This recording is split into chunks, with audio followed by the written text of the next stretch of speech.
Adelante, pues. Arranquen. La voz tenía ese tono de diversión condescendiente que solo un joven oficial convencido de su propia importancia podía exhibir. El capitán Davis hizo un gesto desdeñoso con la muñeca hacia el A-10 Thunderbolt II, cuya voluminosa y combativa figura se apoyaba en cuclillas sobre la pista caliente. Enséñanos cómo se hace, veterano. Roger Bentley, de 82 años, no dijo nada. Se quedó de pie junto al enorme tren de aterrizaje delantero del avión, con la mano apoyada ligeramente sobre la goma fría del neumático. El sol caía a plomo sobre la pista de vuelo, haciendo que el aire brillara sobre el hormigón.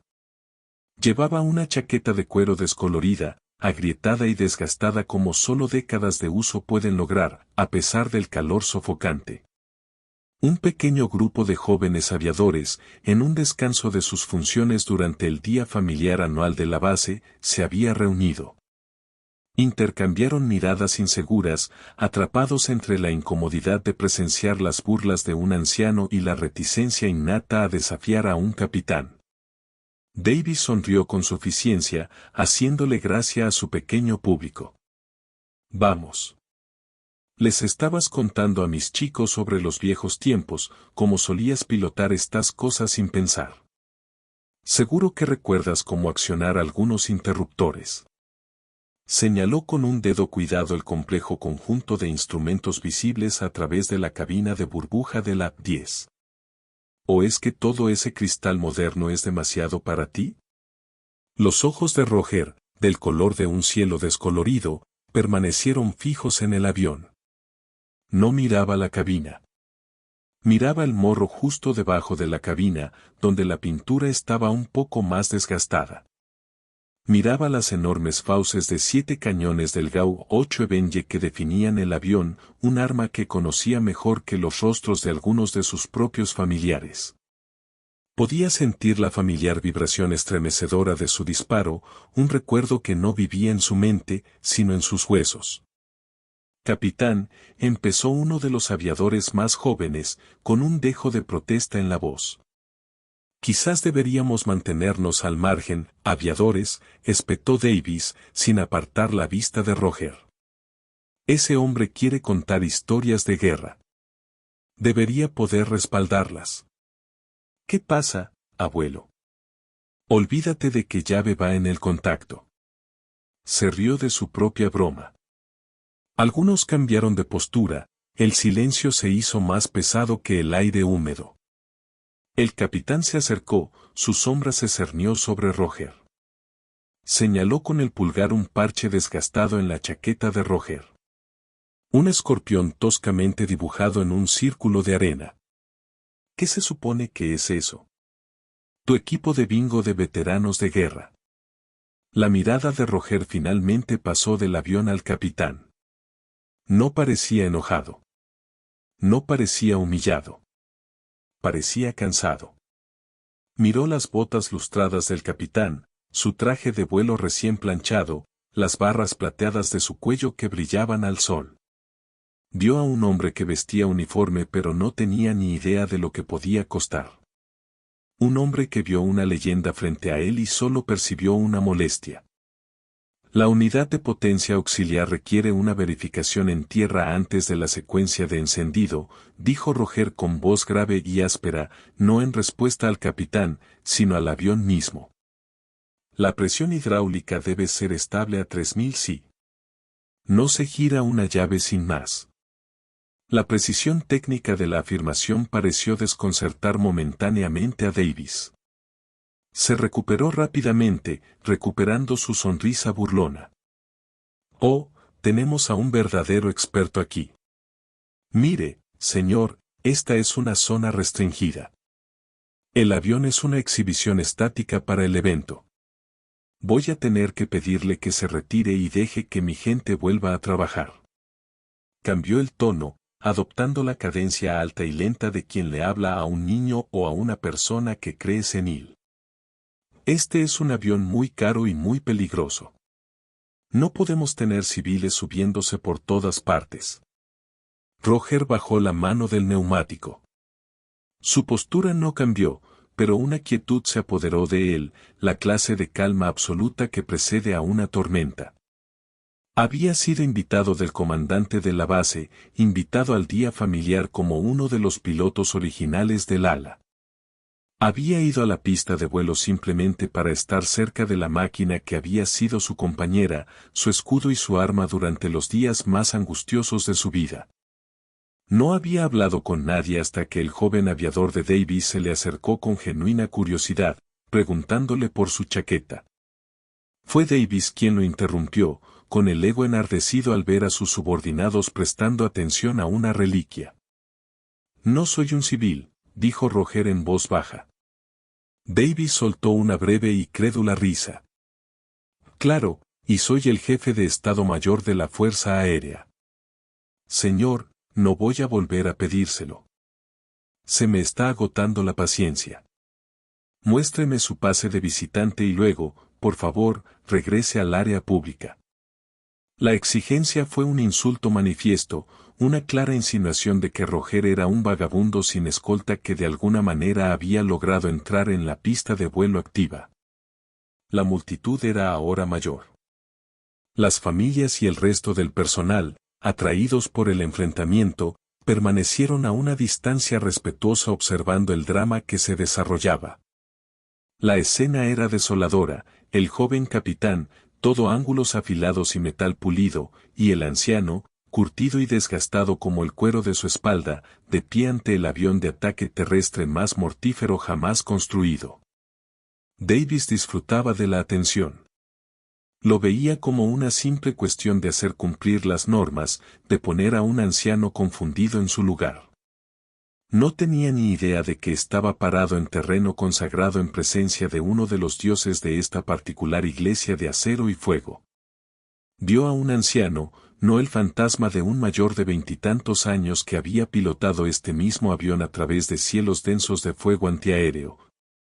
Con las manos firmes en los controles mientras el mundo exterior estallaba en llamas y truenos. ¿Quiere ver mis credenciales?, preguntó Roger, en voz aún baja, pero con un nuevo tono de acero. Eso es exactamente lo que quiero, dijo Davis, cruzándose de brazos. Veamos una identificación. Veamos el pase que le permite estar tan cerca de un agente de la Fuerza Aérea de los Estados Unidos. Roger metió la mano lentamente en el bolsillo interior de su chaqueta. Sus movimientos eran deliberados, pausados. No buscaba la cartera. La expresión petulante de Davis empezó a flaquear, reemplazada por un destello de incertidumbre. ¿Qué podría tener este anciano en la chaqueta que pudiera cambiar la situación? Por un instante, un pensamiento paranoico cruzó la mente del capitán. ¿Era algún tipo de amenaza para la seguridad? Instintivamente. Se llevó una mano a la cadera, más cerca de donde estaría un arma si fuera policía de seguridad. Vacíen sus bolsillos, despacio, murmuró la multitud. La situación había pasado de una burla informal a un tenso enfrentamiento. El joven aviador que había intentado intervenir antes palideció. Esto estaba yendo demasiado lejos, y lo sabía. Esto se estaba descontrolando. Cuando Roger sacó la mano de la chaqueta, Davis la miró fijamente. Pero era el parche de la chaqueta, del que acababa de burlarse, lo que tenía la clave. El escorpión descolorido. Las costuras color arena parecieron desdibujarse por un instante. En la mente de Roger, el calor opresivo de la pista fue reemplazado por el frío cortante de una cabina a gran altitud. El murmullo de la multitud se desvaneció, reemplazado por el agudo zumbido de dos motores turbofán General Electric y el crepitar de la radio en su casco. El mundo no era una base aérea pacífica. Era un valle desértico y caótico, una zona de exterminio repleta de tanques enemigos. Podía verlos a través de su cápsula de puntería. Los T-72 de la Guardia Republicana se atrincheraban, esperando emboscar una columna de infantería ligera estadounidense. La radio gritaba. Una voz joven, presa del pánico y la desesperación, se preguntó, ¿Hay apoyo aéreo en la zona? Aquí el Ranger 6. Estamos inmovilizados, recibiendo fuego intenso. Nos están invadiendo. El pulgar de Roger había apretado el gatillo de su palanca de control. El mundo exterior se había disuelto en el singular y violento rugido del cañón Evenge. Un chorro sólido de proyectiles de uranio empobrecido de 30 milímetros, una manguera de metal incandescente, se había estrellado contra la tierra. El suelo estalló, las torretas de los tanques fueron arrancadas de sus cascos. El recuerdo no era una imagen. Era una sensación física. El avión corcoveando, el acre olor a propelente quemado llenando la cabina, la sombría satisfacción de ver cómo las amenazas a los hombres en tierra se evaporaban en bolas de humo negro. Recordó haber visto el fogonazo de un misil tierra-aire, la sacudida del impacto contra su ala derecha, el frenético movimiento de los pedales del timón para mantener a la bestia lisiada en vuelo. Ese fue el día en que se ganó el parche. No era una insignia de unidad. Era un regalo, una deuda de sangre, pagada por un agradecido capitán del ejército que juró que le debía su vida, y la de sus hombres, al jabalí que había descendido del cielo como un dios furioso. Su mirada se volvió hacia el presente, hacia el rostro arrogante e ignorante del capitán Davis. Ya había oído suficiente. Uno de los aviadores entre la multitud, un aviador veterano llamado García, que trabajaba en mantenimiento de aeronaves, observaba el intercambio con creciente temor. Era un aficionado a la historia. Conocía los números de cola de los aviones históricos del ala. Conocía las historias que los rodeaban. Y cuando vio al anciano de pie junto al número de cola 780.618, con un parche de escorpión poco común, una curiosidad olvidada de su formación técnica le vino a la mente. No sabía el nombre del anciano, pero sí la leyenda del piloto que había volado ese avión en concreto, al que llamaban de Adelle. Mientras el capitán Davis inflaba el pecho y exigía un pase de visitante, García se escabulló sigilosamente de la multitud. Sacó su móvil, recorriendo la pantalla con los dedos. No llamó a seguridad. Sabía que eso solo empeoraría las cosas. Llamó a la única persona en la base que comprendería la posible gravedad de la situación. El sargento mayor jefe de mando Guayase, el soldado de mayor rango del ala. Un hombre que respetaba la historia más que su rango. Contestaron al segundo timbre. Jefe Guayase. Jefe, le habla el aviador García, del 355º AMXS, dijo en voz baja y urgente. Describió rápidamente la escena. Señor, el capitán Davis se está enfrentando a un veterano anciano junto al Bartok 618. Está siendo increíblemente irrespetuoso. El problema es, jefe, que el anciano lleva un parche de escorpión de arena y está de pie junto al avión de Deday. Hubo un momento de silencio sepulcral al otro lado de la línea. García pudo oír el leve ruido de una silla al retroceder, el crujido de papeles. Cuando el jefe volvió a hablar, su voz era tensa, desprovista de toda cortesía. ¿Cómo se llama el veterano, aviador? No lo sé, jefe. El capitán no deja que nadie le hable. Lo está tratando como a un intruso. Quédese ahí. No se involucre. No permita que ese capitán mueva al veterano. Voy en camino y traigo al coronel. La línea se cortó. García volvió a mirar la escena. Davis, envalentonado por el continuo silencio de Roger, estaba a punto de cruzar una línea sin retorno. El público ya lo sentía en el aire. La ayuda venía. La justicia estaba en camino. Dentro del edificio del cuartel general del ala, el jefe Guayase no se molestó en llamar. Irrumpió en la oficina del comandante del ala, el coronel Matheson, un hombre con reputación de ser tranquilo, sereno y absolutamente imperturbable. Estaba en una reunión con el personal discutiendo la logística para un próximo despliegue. Señor, tiene que ver esto, dijo Guayase, su voz interrumpiendo la silenciosa discusión. Se dirigió al escritorio del coronel y giró una computadora portátil, con una sola página web ya cargada. Era el archivo histórico digital de la base, abierto en una página dedicada a la Operación Tormenta del Desierto. En la pantalla había una foto granulada y desteñida por el sol de un piloto mucho más joven, sonriendo, apoyado en el fuselaje de una 10. Debajo de la foto había un nombre, Mayor Roger de Adelle Bentley. El perfil enumeraba sus logros, su fuselaje, A10-780618, y su último estado conocido como retirado, residente en la zona.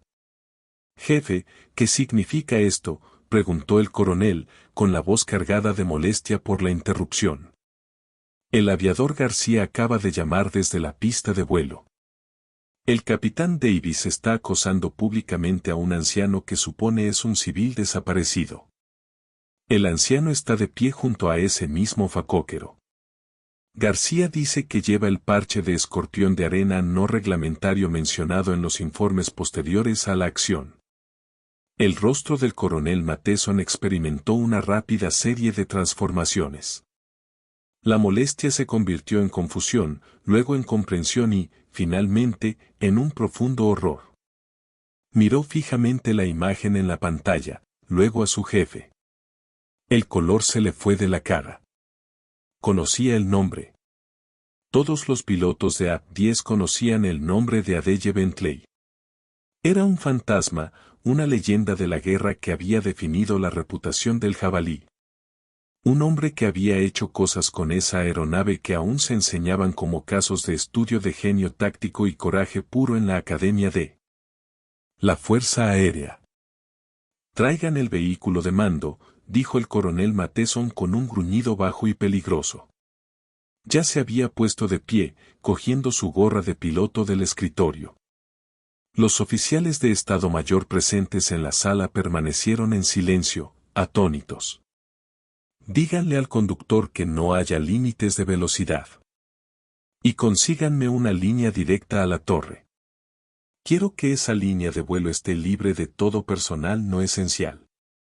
Ahora, de vuelta en la pista, el capitán Davis había llegado al colmo de su arrogancia. El silencioso desafío de Roger lo había enfurecido. Lo vio como un último y patético acto de terquedad. Muy bien, se acabó. Ya he tenido suficiente de este juego, anunció Davis tanto a la multitud como a Roger. Se niegan a identificarse. Se niegan a seguir una orden legal de abandonar una zona restringida. No me han dejado otra opción. Señaló a dos de sus jóvenes aviadores. Ustedes dos vayan a buscar a las fuerzas de seguridad. Díganles que tenemos un problema. Un intruso, posiblemente confundido, que necesita ser escoltado fuera de la base. Y ya que están, añadió con la voz cargada de rencor, díganles que tengan personal médico de guardia. Quizás tengamos que hacerle una evaluación obligatoria a este caballero. La amenaza fue el último clavo en su ataúd. Ya no se limitaba a eliminar a una aparente molestia. Amenazaba con despojar a Roger de su dignidad, con expulsarlo a la fuerza y declararlo mentalmente incompetente, todo por el delito de estar junto a su propio avión. Roger finalmente miró al capitán a los ojos, y por primera vez Davis vio en ellos algo más que los ojos del capitán. ¡Qué pacientes cansados! Vio un destello del fuego que había forjado una leyenda en el crisol de la guerra. Era una mirada que había desconcertado a los comandantes enemigos y enderezado la columna vertebral de los hombres bajo su mando. Era una mirada que decía, ha cometido un grave error. Fue en ese preciso momento que el aullido de una sirena cortó el aire. No era el grito habitual de una patrulla de seguridad.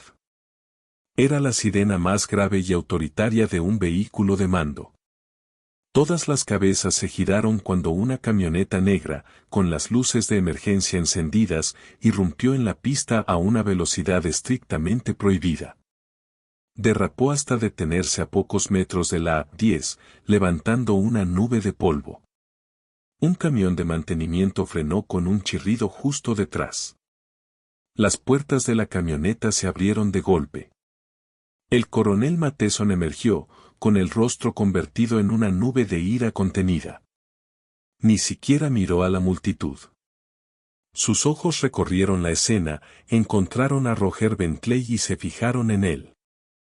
El jefe Wallace estaba medio paso detrás de él, seguido por un equipo de suboficiales de mantenimiento que se movían con la urgencia disciplinada que indicaba que se estaba desarrollando un evento importante. La multitud, que había estado murmurando, cayó en un silencio sepulcral y reverente. El capitán Davis se quedó mirando, con la boca ligeramente abierta. Había llamado a la policía para que se llevaran a un anciano. En cambio, el más alto mando de la base había llegado como si respondiera a un incendio de 4 alarmas. No podía procesar lo que estaba sucediendo. El coronel Matheson pasó junto a Davis como si fuera un elemento secundario. No se detuvo, no le habló, ni siquiera reconoció su existencia. Toda su atención estaba en el anciano de la chaqueta de cuero. Marchó directamente hacia Roger, se detuvo exactamente a 1 metro de él y se irguió completamente. Entonces, en un movimiento que conmocionó a los aviadores reunidos, el coronel Matheson, el comandante del ala, un hombre que comandaba a miles de personas y una flota de aeronaves letales, realizó el saludo más rígido e impecable que el capitán Davis había presenciado jamás. No era el saludo casual que un oficial da a otro, era un saludo de profundo respeto, casi veneración. Señor Bentley, resonó la voz del coronel en la silenciosa pista, nítida y clara. Es un honor tenerlo en mi línea de vuelo, señor. Roger Bentley miró al coronel, al águila plateada que llevaba al cuello, y asintió lenta y cansadamente en señal de reconocimiento. El saludo se mantuvo. Matheson dejó entonces de saludar y se giró, fijando su mirada finalmente en el capitán Davis. La mirada que le dirigió no era de ira, sino de fría decepción, una arma de doble filo. Se dirigió entonces a toda la multitud, con una voz que transmitía todo el peso de su mando. Para quienes no lo sabían, comenzó, con una voz potente. Están ante el mayor Roger Bentley, de la Fuerza Aérea de los Estados Unidos, retirado. Aunque sería demasiado humilde para decírselo él mismo. Señaló el A-10 detrás de Roger. Este no es un Bartok cualquiera. Este es el número de cola 780.618. Este es su avión.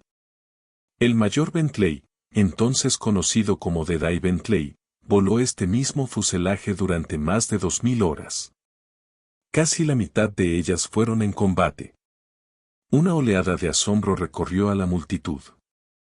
Los aviadores, que habían estado encorvados por la incomodidad, ahora estaban erguidos como un palo, con los ojos abiertos de par en par, llenos de incredulidad y una creciente reverencia. Durante la operación Tormenta del Desierto, continuó el coronel, alzando la voz, al mayor Bentley se le atribuía la destrucción confirmada de 23 tanques T-72, 16 vehículos blindados de transporte de personal y más de 30 piezas de artillería. Más blindaje enemigo que cualquier otro piloto en el teatro de operaciones. Hizo una pausa, asimilando el peso de esa afirmación. Luego señaló directamente el descolorido parche de escorpión en la chaqueta de Roger. Y este parche, capitán Davis, no es de un equipo de bingo.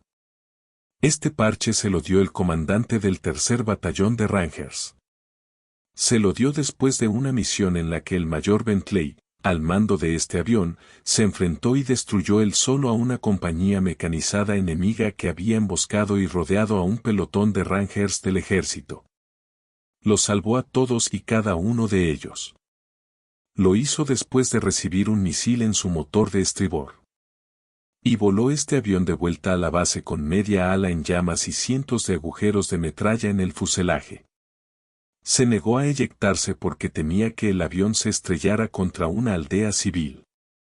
La historia quedó flotando en el aire, un testimonio impactante del hombre tranquilo y modesto que estaba frente a ellos. La multitud se quedó sin palabras. El joven aviador miró a Roger como si lo viera por primera vez, no como un anciano, sino como la encarnación viviente de la herencia que solo habían leído en los libros. El coronel Matheson. Dirigió entonces toda la fuerza de su mirada hacia el pálido y tembloroso capitán Davis.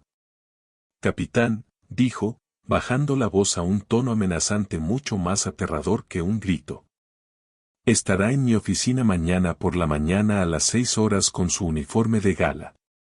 Estará preparado para explicarme, con todo lujo de detalles, por qué consideró apropiado humillar a un héroe condecorado de la Fuerza Aérea de los Estados Unidos. Explicará su absoluto fracaso de liderazgo, de criterio y de decencia humana básica. Explicará por qué aún merece el privilegio de llevar ese uniforme, porque desde mi punto de vista, lo ha deshonrado profundamente hoy. ¿Me ha entendido? Sí, coronel, susurró Davis, con voz apenas audible. Matheson se volvió hacia Roger, su expresión suavizándose al instante. Señor, en nombre de todo el ala, lamento profundamente la falta de respeto que se le ha mostrado hoy. Roger Bentley habló finalmente, con voz serena y firme, impregnada de una sabiduría que hizo que todos se inclinaran a escuchar. Es joven, coronel. Solo ve el uniforme, el rango, las reglas del presente. No ve al hombre que lo llevó hace una vida. Mira este avión y ve una máquina vieja y obsoleta, no ve la historia escrita en su piel, las almas que transportó ni las vidas que salvó en tierra. Miró más allá del coronel, recorriendo con la mirada al joven aviador. El respeto no se trata de saludar al hombre que tienes delante, sino de recordar los sacrificios de todos los que te precedieron. Sin ese recuerdo, el uniforme es solo un disfraz. Mientras hablaba de recuerdos, una última imagen cruzó por su mente, nítida y clara, no de fuego y combate, sino del silencio posterior. Se vio mucho más joven, de pie en la pista de vuelo de una base en el desierto de Arabia Saudí, junto a su destartalado y humeante A-10. Un joven capitán del ejército, con el rostro cubierto de mugre y surcado de lágrimas de alivio, le ponía en la mano un pequeño parche cosido a mano. El parche del escorpión. No estaríamos aquí sin usted, señor, había dicho el Ranger, con la voz cargada de una emoción indescriptible. Los hombres querían que tuvieras esto. Ahora eres uno de nosotros. Eres un escorpión de arena. El parche no era una decoración. Era un contrato. Un símbolo de vidas salvadas, de una deuda que nunca podría saldarse del todo, pero que siempre sería recordada. En las semanas siguientes, las consecuencias de ese día en la pista de vuelo fueron rápidas y decisivas. El capitán Davis fue reprendido formalmente y reasignado discretamente a un aburrido trabajo de oficina en un comando logístico remoto. Su otrora prometedora carrera como piloto prácticamente había terminado. El coronel Matheson, fiel a su palabra, instituyó un nuevo curso obligatorio de desarrollo profesional para todos los oficiales del escuadrón, centrado por completo en el legado de la Fuerza Aérea. Con la historia del mayor Roger Bentley y el cuento 780.618 como lección inicial. El escuadrón inauguró oficialmente el avión, colocando una reluciente placa de bronce justo debajo de la cabina que detallaba el heroico servicio del avión y su legendario piloto. El comando de la base emitió una disculpa formal a Roger, que aceptó con discreta gracia. No quería fanfarrias ni ceremonias. La reivindicación fue suficiente. Aproximadamente un mes después, Roger estaba sentado en una pequeña cafetería fuera de la base, leyendo el periódico matutino.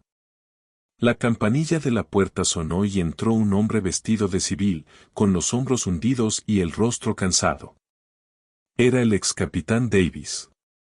Vio que Roger se paralizaba un instante y, tras una larga vacilación, se acercó a la mesa. Se quedó allí de pie, incómodo, sin saber qué decir. Roger levantó la vista del periódico, con expresión neutra, esperando. Finalmente, el hombre habló, con voz tranquila, despojada de toda su anterior arrogancia.